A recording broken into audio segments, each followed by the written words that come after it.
আর কত মায়ের বুক খালি হলে স্বরাষ্ট্র উপদেষ্টার মগজ পরিষ্কার হবে।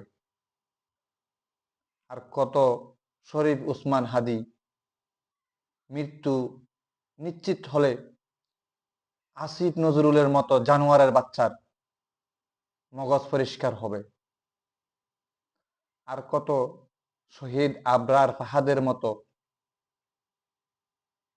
মেধাবী দুনিয়া থেকে চিরবিদায় নিয়ে গেলে প্রশাসনের মগজ পরিষ্কার হবে। এখনো পর্যন্ত অন্তর্বর্তীকালীন সরকারের উপদেষ্টা মন্ডলীর সদস্যদের মধ্যে যারা অবস্থান করতেছেন তাদের মধ্যে শত শত দেশদ্রোহী জানোয়ারের বাচ্চা বসবাস করে।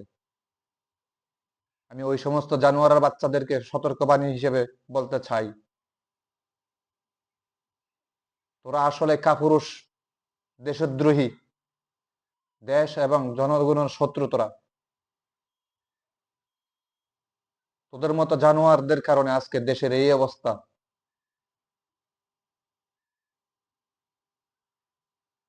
অচিরেই ইনশাআল্লাহ তাআলা মহান রবের তরফ থেকে তোদের ধ্বংস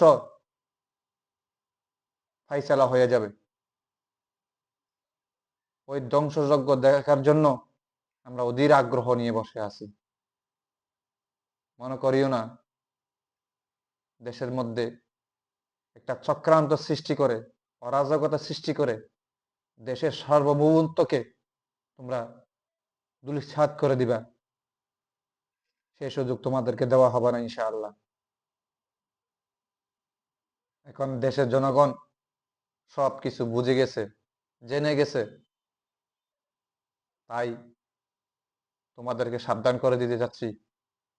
এখনো পর্যন্ত ভারতের মায়া কান্নায় লিপ্ত আছো, তোমরা হয়তো ভারতে চলে যাও, আর নয়তো তওবা করে মহান রবের দরবারে ফিরে এসো। আর নয়তো তোমাদের জন্য ভয়ঙ্কর পরিস্থিতি অপেক্ষা করতেছে ইনশাআল্লাহ।